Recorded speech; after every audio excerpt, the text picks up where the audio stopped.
अपने राजधर्म का पालन किया था। मैं नहीं समझती, जब मेरी साड़ी खींची जा रही थी, क्या आपका वो सारा बल समाप्त हो गया था क्या? एक बार आप खड़े होकर कह देते दुर्योधन ये अन्याय है, तो दुर्योधन की हिम्मत नहीं थी जो मेरी साड़ी में हाथ लगाता। भीष्म ने कहा, बेटा, कुधान्य का प्रभाव मैं निर्णय नहीं कर पाया। मैंने उस दिन अपने राजधर्म का पालन नहीं किया। द्रौपदी को वो दृश्य याद आता है जब एक वस्त्रा होकर उसे जबरन खींचकर सभा में लाया गया। दुःशासन सिर के केश पकड़कर घसीटते हुए ले आया, मध्य सभा में खड़ा किया, जहां दुर्योधन ने ललकारते हुए कहा, इसको नग्न कर दो और मेरी जांघों पर बिठा लो। द्रौपदी ने भीष्म की ओर देखा। भीष्म जी ने अपनी आंखें नीची कर ली। पांचों पतियों की ओर देखा। पांचों पतियों ने अपनी आंखें नीची कर ली। कुलगुरु कृपाचार्य की ओर देखा। कृपाचार्य ने अपनी आंखें हटा ली। द्रोणाचार्य की ओर देखा। द्रोणाचार्य ने भी अपनी आंखें चुराई। कर्ण वेश्या कह रहा था। हां, विकर्ण था जिसने खड़ा होकर विरोध किया। द्रौपदी ने जितना बल था तो पहले अपनी साड़ी को पकड़ रखा था, अपना बचाओ। लेकिन जब उसको ये लगा अब हमारा कोई नहीं है, उसने साड़ी छोड़ दी, दोनों हाथ ऊपर किया और गोविंद को याद किया। मेरी असुवन भीगे साड़ी रे, मेरी आंसुअन भीगे साड़ी रे, तुम आवो कृष्ण मुरारी, तुम आवो कृष्ण मुरारी, मेरी आंसुअन भीगे साड़ी रे,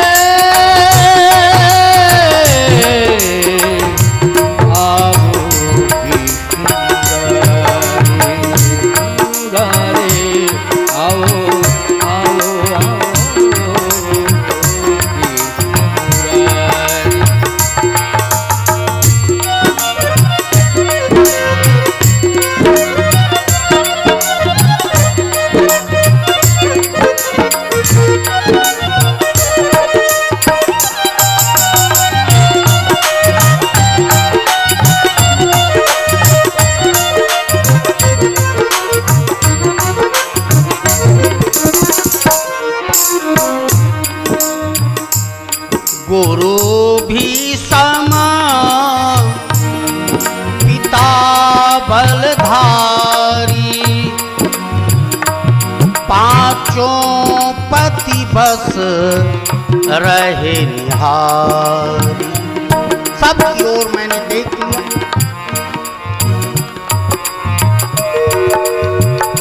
मैं सब में होत उघारी रे, मैं सब में होत उघारी रे, तुम आओ कृष्ण मुरारी, मुरारी आओ कृष्ण मुरारी, आओ कृष्ण मुरारी,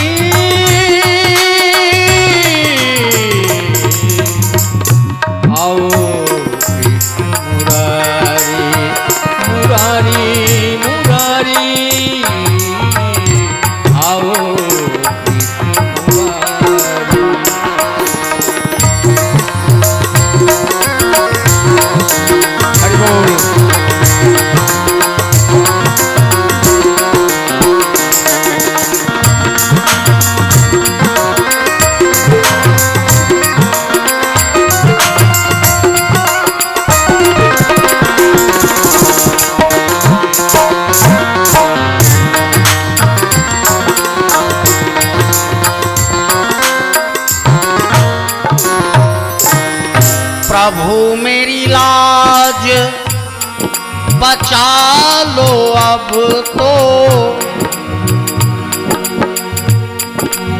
पल की देर लगावो ना। हे प्रभु, एक पल में मैं नंगी हो जाऊंगी। मैंने तेरी काह बिगाड़ी रे, तुम आवो कृष्ण आवो आओ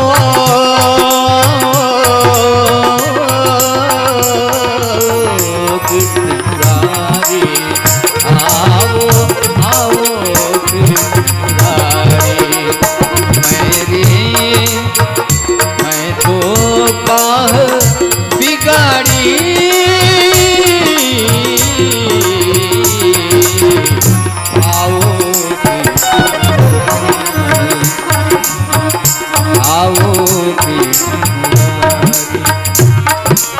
मेरा क्या बिगड़े बनवारी, देख जाएगी लाज तुम्हारी। प्रभु मेरा कुछ नहीं बिगड़ेगा, तुम्हारी लाज जाएगी। हो गई। सूत जी कहते, ऋषियों, जो किसी एक अबला पर हाथ उठाता है उसके घर की सारी बहन बेटियां अपने आप नंगी हो जाती हैं। इसलिए मातृशक्ति का आदर करना सीख जाओ। पितृदेवो भव, इन मातृशक्तियों को सादर प्रणाम। आइए, करुण रस की कथा में कभी कभी कंठ बाधित भी हो जाता है। आइए आपको एक ऐसा भजन सुनवाते हैं जो आपके मन का है, क्योंकि आप अंग्रेजी बोलते हैं, हिंदी बोलते हैं, संस्कृत बोलते हैं। चल नहीं पा रहा हूं, घूमकर वहीं आ जाता है। इसलिए आइए एक भजन हम सुनते हैं। आना जाना यहाँ निरंतर, कोई न परमानेंट। देखो, हर कोई आता है, हर कोई जाता है, ये किसी की परमानेंट जगह नहीं है। इसलिए आना जाना यहाँ निरंतर, कोई न भैया भजन करो मर भैया भजन करो मर भैया भजन करो भैया आना जाना यहाँ निरंतर, आना जाना यहाँ निरंतर, कोई न परमानेंट करो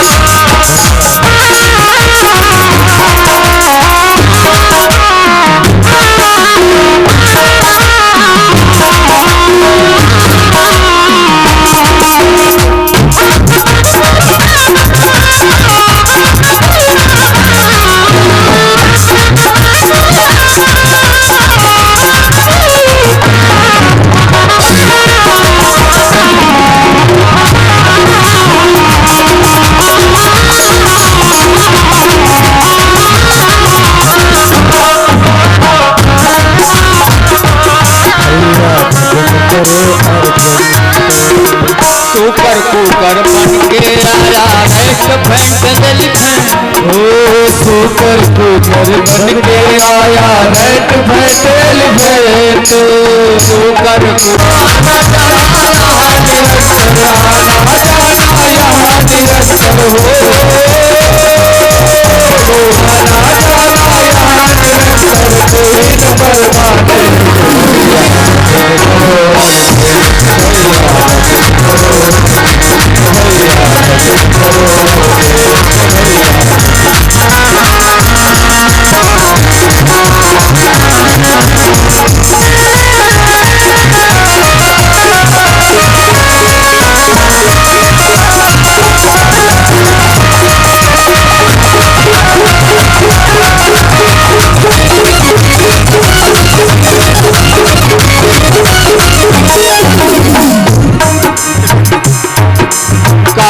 बलि खाने वाला गिरफ्तारी वारंट, ओ काल बलि खाने वाला गिरफ्तारी वारंट, काल बलि खाने वाला गिरफ्तारी वारंट, काल बलि खाने वाला गिरफ्तारी वारंट, काल बलि खाने वाला गिरफ्तारी वारंट।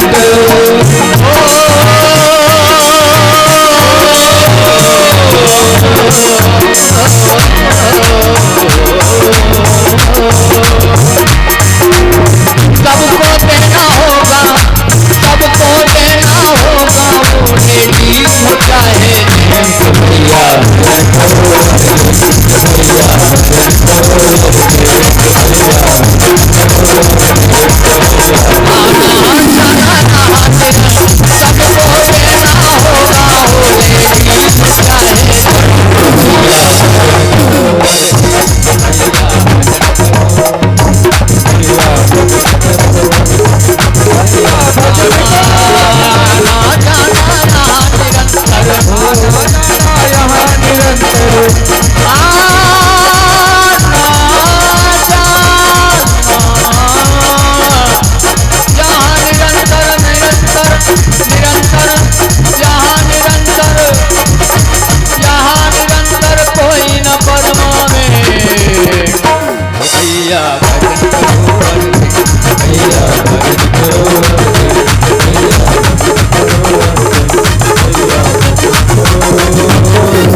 भक्तवत्सल भगवान की जय। सूत जी कहते ऋषियों, इस तरह से शुकदेव और परीक्षित के जन्म के बाद जब पांडवों को ये पता चला कि वंचितो हम महाराजा हरिणा बंधु रूपिणा, भगवान श्री कृष्ण इस धराधाम को 125 वर्ष तक पावन करके यहां से चले गए। कुंती का शरीर छूट गया। पांडवों ने अपने पुत्र परीक्षित को बुलाया, उसी का राज्याभिषेक किया, स्वयं स्वर्गारोहण में चले गए। परीक्षित नित्य प्रति अपने साम्राज्य का परिभ्रमण करते आज जा रहे थे तो उन्होंने देखा एक गाय और एक बैल जिसके 3 पांव टूटे हैं, दोनों आपस में बात कर रहे। महाराज परीक्षित समझते थे ये वृषभ कोई और नहीं, साक्षात धर्म है, तप, दान, पवित्रता, ये 3 पांव टूट चुके हैं। सत्यम परम धीमहि, केवल सत्य का पांव ही बचा है। गाय कह रही, अब श्री कृष्ण इस धराधाम से चले गए, हमको कौन बचाएगा। सूत जी कहते ऋषियों, महाराज परीक्षित को पशु पक्षियों की बोली समझ में आती थी। उन्होंने ये देखा कि एक काला काला व्यक्ति लंबे डंडे से गाय और वृषभ को पीट रहा है। दौड़ा कर पकड़ा, वध करना चाहा। उसने कहा रुकिए, मेरे 3 भाइयों ने शासन कर लिया, आपके पूर्वजों ने कभी उनका विरोध नहीं किया। सतयुग, त्रेता, द्वापर, मैं कलयुग हूँ, मेरा प्रवेश हो रहा है, आप हमको मार रहे हो। राजन, आपकी शरण में आया हूँ, आप चाहो तो मार दो, लेकिन मुझ में एक गुण भी है, लाख बुराइयां हम में हों, बताऊं? बोले बताओ।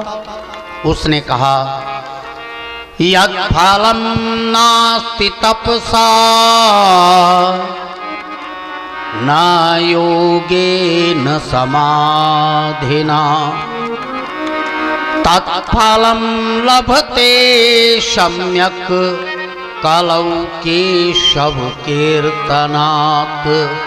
कलयुग में नाम की महिमा है।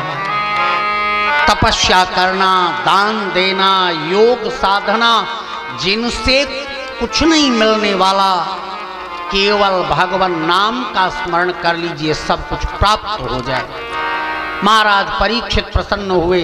उन्होंने कहा चलो तुम भी एक कोने में पड़े रहो, कहां कहां चला जाऊं। महाराज परीक्षित स्थान बताते हैं। द्यूतम पानम स्त्रियः सूना यत्र धर्मा चतुर्विधम। जहां जुआ होता है वहां जाकर रहो, कपट के रूप में वहां कलयुग रहता है। पानम, जहां मदिरा पान की जाती है वहां मद के रूप में कलयुग निवास करता है। स्त्रियः, जहां देह व्यवसाय किया जाता है वहां काम के रूप में कलयुग का निवास होता है। सूना नाम स्लाटर हाउस, कसाई घर, वहां कलयुग का निवास। कलयुग ने कहा एक और स्थान दे दें। अब उनके मुंह से निकल आया सुवर्ण में भी तुम्हारा निवास हो जाए। और आज जो सुवर्ण मुकुट धारण कर रखा था महाराज परीक्षित ने, वह जरासंध का मुकुट था। कलयुग उनके सिर पर चढ़ बैठा। शमीक ऋषि के आश्रम में आए। शमीक ऋषि के आश्रम में कुछ समझ में न आया, बुलाया, कोई पानी देने वाला नहीं था। अहंकार जगा। शमीक को देखा तो क्रोध भी आया। पास में एक मृत सर्प था, उसी को उठाकर शमीक ऋषि के गले में लपेट दिया। शमीक ऋषि के पुत्र श्रृंगी को पता चला।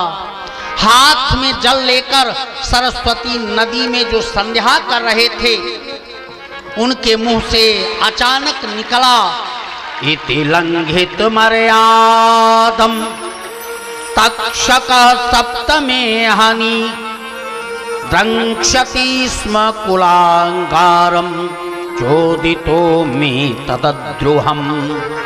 इति लंघित मर्यादम, इसने मर्यादा का उल्लंघन किया। आज के 7वें दिन तक्षक सप्तमे हनि, 7वें दिन तक्षक नाग डस ले और वो समाप्त हो जाए। महाराज परीक्षित लौटकर अपने घर आए। ज्यों अपना मुकुट निकाला, कलयुग का निवास समाप्त हुआ।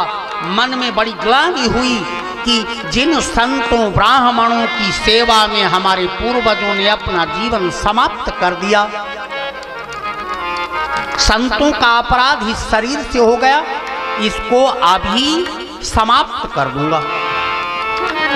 उसी समय शमीक ऋषि के शिष्य आए। उन्होंने कहा राजन, ऐसा शाप ऋषि बालक ने प्रदान किया है। परीक्षित जी ने कहा अभी समाप्त कर रहा था, लेकिन जब एक ऋषि बालक का ये शाप है तो 7 दिनों तक इस शरीर को और धारण किए रहूंगा। जो शाप था उसी को वरदान बना लिया, अपनी मुक्ति का उपाय कर लिया। अपने पुत्र जन्मेजय को बुलाकर राज्याभिषेक किया। स्वयं चले आए गंगा द्वार के समीप और वहां जब पहुंचे तो 88,000 ऋषि इकट्ठा थे। अपनी मुक्ति का साधन का उपाय करने के लिए सबसे निवेदन किया। किसी की समझ में कुछ नहीं आ रहा था। उसी समय तत्राभवत भगवान व्यासपुत्रो यदृच्छया गामटमानोऽनपेक्षः अलक्ष्यलिंगो निजलाभतुश्चो वृतश्च बालैरवधूतवेश।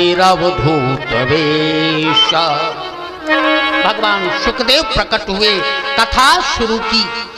बालू की बेदी बनाई, उसी पर सुखदेव को बिठाला।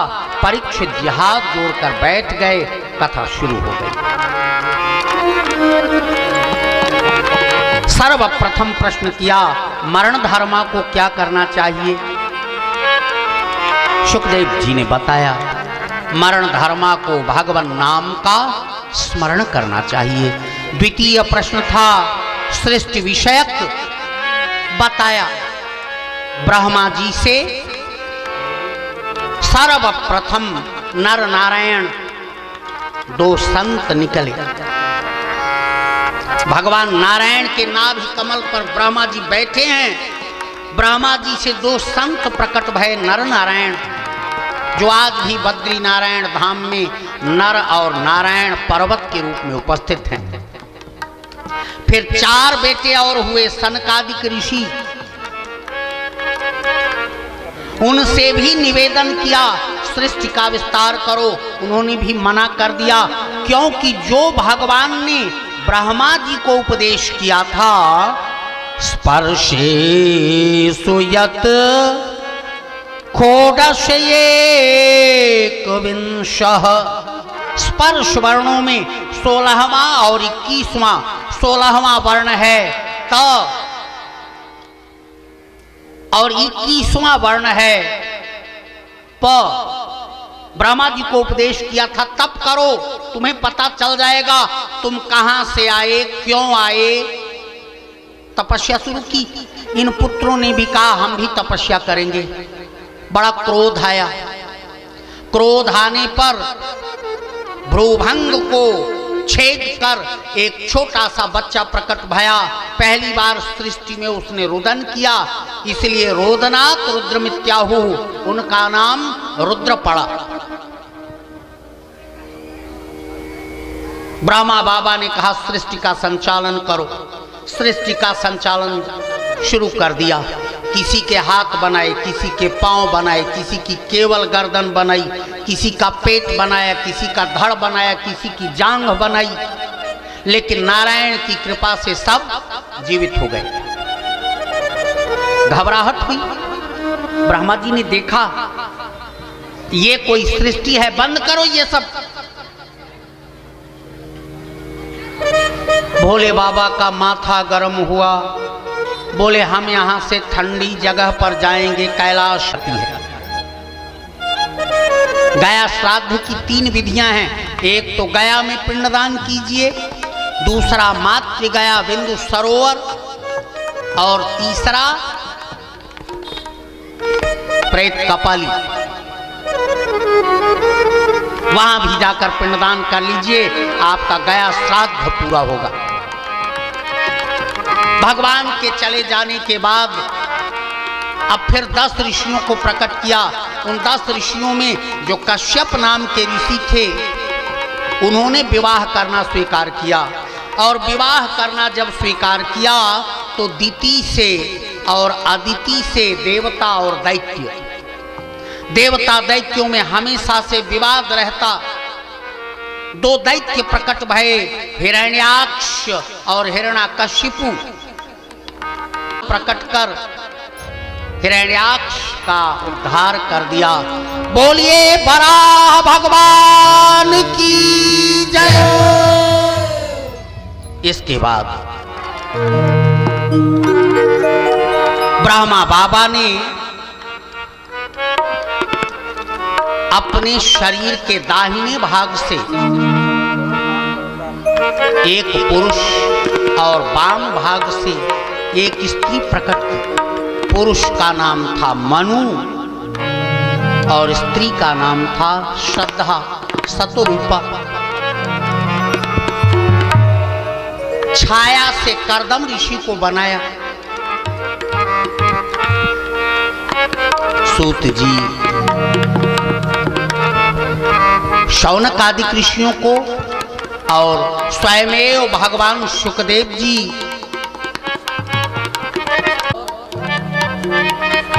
प्रसूति।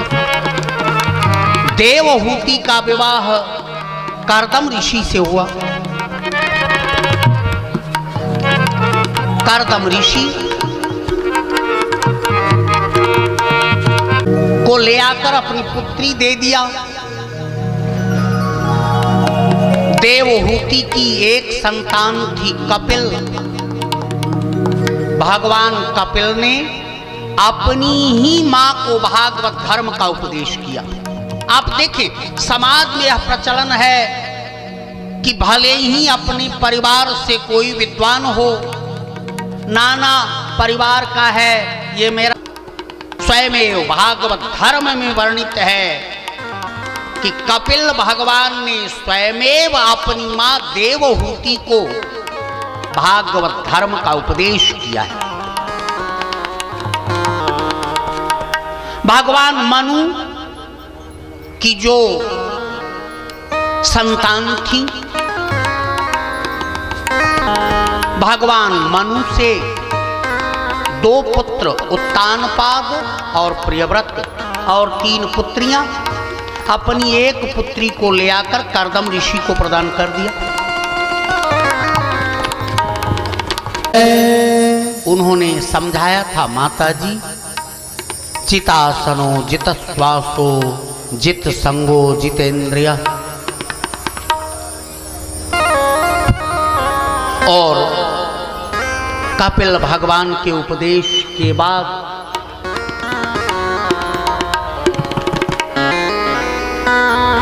ये वही भगवान कपिल हैं कि सगर ऋषि के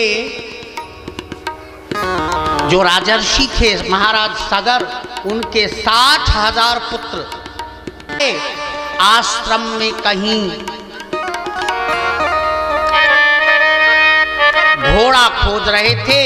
कपिल देव की आंख खुली, सब 60,000 के 60,000 समाप्त हो गए। कपिलाश्रम जहां हम लोग गंगा सागर जाते हैं, वही है भगवान कपिल का आश्रम। मनु और शत्रुपा की झांकी, और फिर कपिल और कपिल की मां देवहूति की झांकी रविंद्र पांडे जी के सौजन्य से। ये दिव्य उपदेश, ये झांकियां आप दर्शन कर पा रहे हैं रविंद्र पांडे जी के सौजन्य से। इसके बाद भगवान शिव का भाग न देखने के कारण मां सती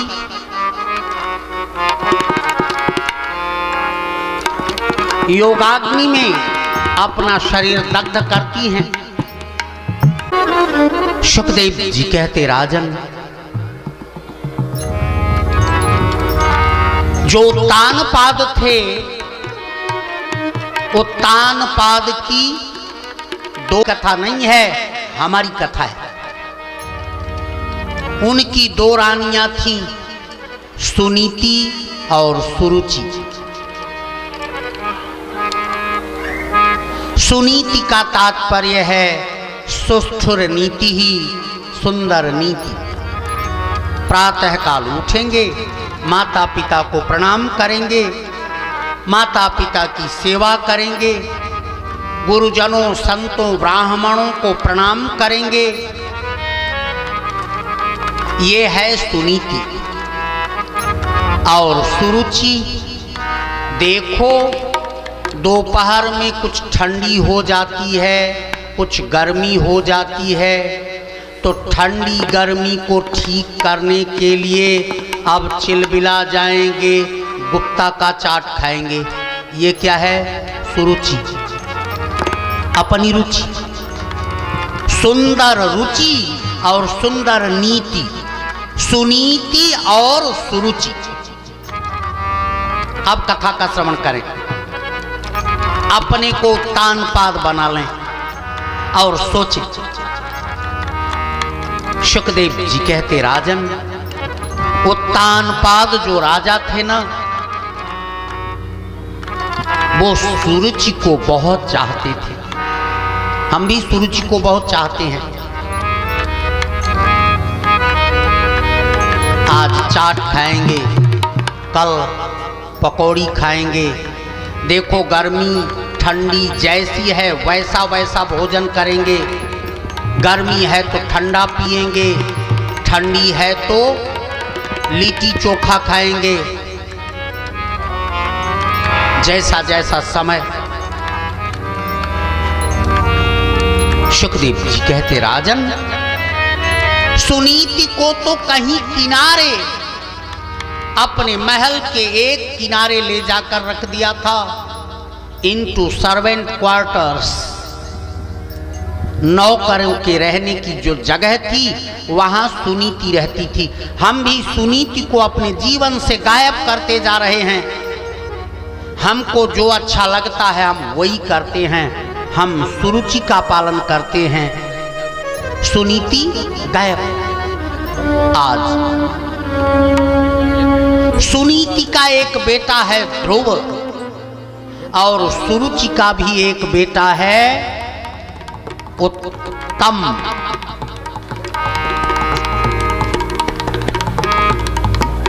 ध्रुव जी ने 5 वर्ष की अवस्था में भगवान को प्राप्त कर लिया, और उत्तम यक्षों से युद्ध में मारा गया। सुखदेव जी कहते राजन, एक बार जो ध्रुव थे वो खेल रहे थे, बच्चों ने पूछा तुम्हारे पिता का नाम? लौट कर अपनी मां सुनीति से पता किया। सुनीति ने कहा बेटा तुम्हारे पिता महाराज उत्तानपाद हैं। बच्चों को जाकर बताया। बच्चों ने कहा तुम्हारे पिता ने तुम्हें कभी अपनी गोद में लिया क्या? बोले नहीं। तो जब तुम्हारे पिता हैं तो उनकी गोद में जाकर दिखाओ। महाराज उत्तानपाद आराम से अपने राज सिंहासन पर बैठे थे। सुरुचि महारानी उनके बगल बैठी थी। सामने बच्चे खेल रहे थे। अपनी मित्र मंडली को दिखाने के लिए ध्रुव जी ने धीरे धीरे एक एक सीढ़ी चढ़ना शुरू किया कि मैं अपने बाप की गोद में जाकर बैठूंगा, आप लोग देख लो।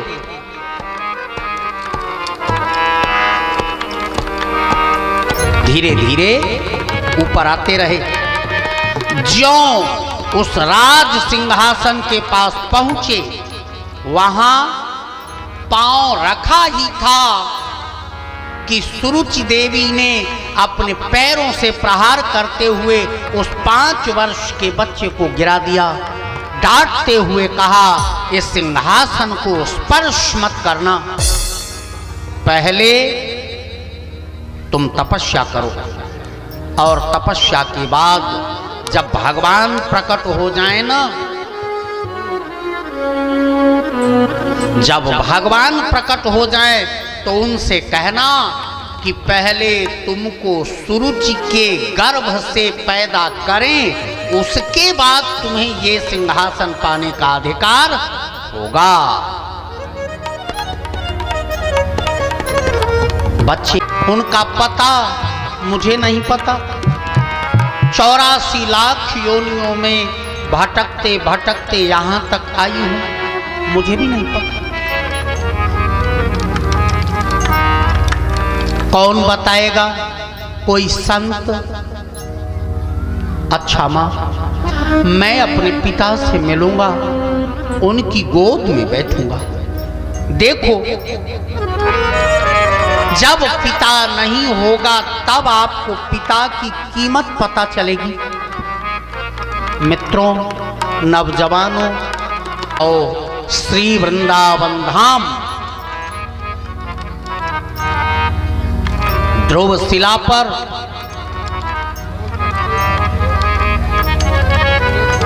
द्वादशाक्षर मंत्र का जप करना चले गए। द्वादशाक्षर मंत्र का भजन शुरू हो गया। छोटे 5 वर्ष के बच्चे, भूख लगती तो अब भोजन जंगल में कौन दे? जंगल में बैर थी, बैर तोड़कर ले आते, यमुना जी में धोते और फिर प्रसाद पा लेते। त्रिरात्रांते त्रिरात्रांते कपित्थ बदरासनम, 3 रात पर पैर खाते। अब भोजन बंद किया। यमुना जी का जल पी लेते 6 दिन पर। जब भूख लगती, प्यास लगती तो यमुना जी का जल पान कर लेते। और 9 दिनों पर अब बारी आई वायु तत्व की। अपनी श्वास खींचा और उसे सहस्रारी पर चढ़ा दिया। ध्रुव जी की श्वास के साथ संपूर्ण त्रिलोक की श्वास रुक गई। सारे देवता दौड़े दौड़े ब्रह्मा बाबा के पास आए। नारद जी दौड़े दौड़े आए, भगवान की परिक्रमा की। और परिक्रमा करने के बाद उत्तानपाद के पास गए। अरे तू मूर्ख, इतने दिनों से साम्राज्य कर रहा है, भोग विलास कर रहा है, तेरा पेट नहीं भरा। तेरे 5 साल के बच्चे ने भगवान को प्रकट कर दिया है, कम से कम दर्शन तो कर लेता। सुखदेव जी कहते, राजन, भगवान ने ध्रुव को राजा बनाया।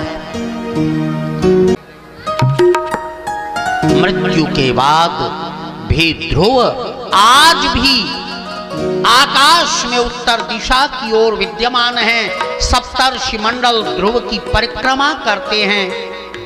जबकि सुरुचि का बेटा उत्तम कामांध था, उसका वध जो सदा सदा के लिए आपका नाम अमर कर दे, सदा सदा के लिए तुम्हारा नाम अमर कर दे, तो सुनीति का पालन करें, जैसा प्रहलाद तिवारी ने किया है। ये है सुनीति, सुंदर नीति यही है। अपनी माता जी को उन्होंने धन्य कर दिया, कृतकृत्य कर दिया, अपने पितरों के ऋण से उऋण हो गए। तो यदि आपको ध्रुव जैसा बेटा चाहिए तो सुनीति का पालन करो, संग रहने दें। आज कथा को यहीं विराम। कथा 2 बजे से प्रारंभ होती है। सभी भक्तों से एक निवेदन, आप 2 बजे पधारें। कल पंचम स्कंध की कथा, ये दिव्याति दिव्य कथाएं कल होनी हैं। आप 2 बजे पधारें, आपसे निवेदन। चलते चलते गोविंद को अपना बना लें, फिर उसके बाद आरती और फिर प्रसाद। सभी सुने, सभी बोले।